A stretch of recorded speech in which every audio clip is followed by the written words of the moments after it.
I recently discovered that I'd been practicing permaculture all along, and I never knew. For years, I kept seeing the word permaculture everywhere on YouTube videos, in gardening books, even in the occasional online course promising a certificate and a new way of growing. To be honest, I thought it was some kind of qualification, a bit like studying horticulture or landscape design. I already grow organically, experiment with polycultures, make compost teas, and spend half my life watching how plants behave. I also find myself constantly looking at our surroundings, for example, when we do get rainfall, which is not very often, to be honest. I look to see how that water drains away so I can see where certain areas may be compacted.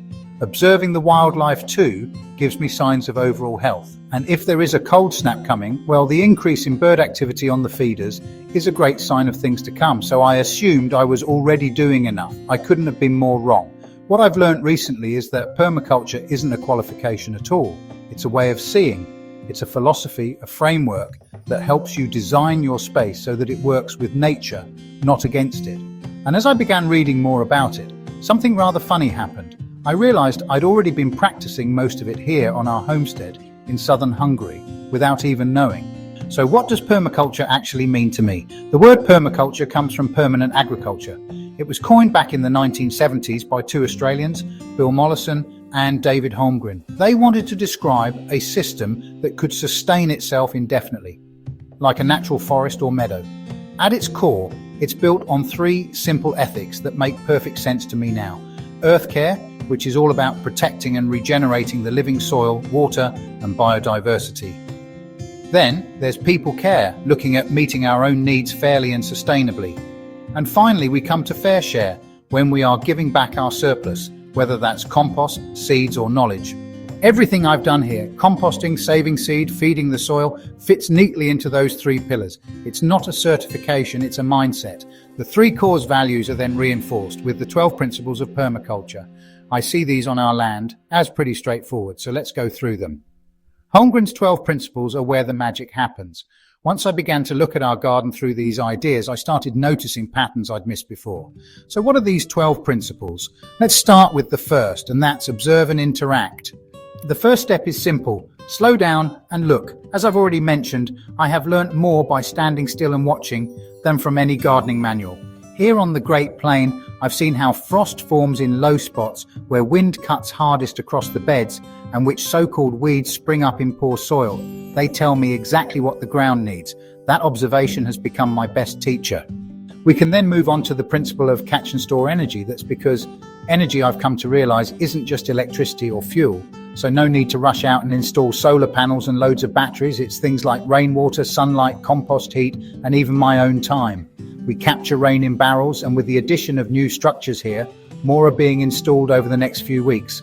Let compost heat itself and use that initial heat to perhaps work as a propagator to help germinate seeds.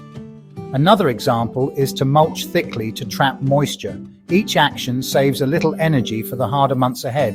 The garden becomes its own battery.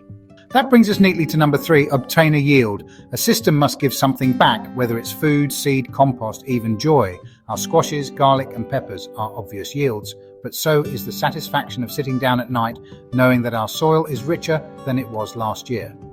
Sharing our progress on YouTube or through our newsletter on Substack is another kind of harvest, one of knowledge. Number 4 is all about the ability to apply self-regulation and accept feedback. The land is honest. When something isn't working, it tells you. Last season, I tried non-native chilies in the greenhouse. You might have seen the video. They looked promising, but never gave much of a crop. The local Hungarian peppers outside did far better. So next year, I'll go back to the native ones. Lesson learned. Nature always gives feedback, you just got to listen. Using and valuing renewable resources and services is number 5 on the list. Why rely on something from a bottle when nature already provides it? Our fertility comes from compost teas, fermented manures and mulch, not chemicals. The bees do the pollinating, the worms do the digging, and the sun does the drying. I've learned to step back and let them do the work. Produce no waste is another important part and comes in at number 6. If we think about it, in nature there is no rubbish. Everything circles back into the system. Here, every scrap of organic matter finds its way into compost or the soil. Even prunings get chopped and dropped as mulch. When I look at waste now, I just see potential fertility waiting for a second life. Principle number 7 encourages us to think this. Design from patterns to details. Before diving into details, I look for the big patterns, where the land slopes and where water wants to flow. When we laid out the orchard, for example, those natural shapes guided the design. The finer details, like plant choices, paths, bed shapes, they came later. Nature always provides the blueprint, I just fill in the lines. Integrate rather than segregate is principle number 8. Nature doesn't separate things into neat boxes. Everything works together. Our mixed beds of vegetables, herbs and flowers attract pollinators and deter pests. Here we can think about companion planting, and I already do this with, for example, planting marigolds near my tom plants. Even so-called weeds get to stay if they serve a purpose. Every plant has a role, I just have to find it. Now we can consider number 9, use small and slow solutions. It's easy to get carried away, but I've learned to take small steps. Each year I test one new idea, a new mulch, a new variety, a new compost recipe, and watch what happens. When something works, I scale it up. Slow change lasts longer and teaches more. Use and value diversity at number 10 is just as important as all the other principles. Diversity builds resilience. In our garden, annuals, perennials, herbs and medicinals grow side by side, thyme under fruit trees, calendula near beans, and purslane filling the spaces between. If one crop struggles, another takes its place. Nature never puts all her eggs in one basket. I look to use edges and value the marginal, which brings us to number 11. The most productive places are often the edges, where one system meets another. The borders of our garden, the edges of the compost heap, even the messy corners are alive with insects and small creatures. Those little margins are where life thrives, and I've learned to leave them be. Finally, number 12, creatively use and respond to change. Change is inevitable, especially here on the Great Plain. The summers are hotter, the rain less predictable. Instead of fighting it, I adapt. With deeper mulching, drought-tolerant crops, better water storage. Every challenge is an invitation to design differently. Now I'm seeing our homestead with new eyes. Once I started viewing the garden through these 12 principles, everything changed. The compost heap wasn't just a pile of waste anymore, it was a nutrient factory. The weeds weren't nuisances, but soil indicators. In some cases, they provide shelter. Even the wild hedges at the sides became part of the system, providing shade, shelter, and forage.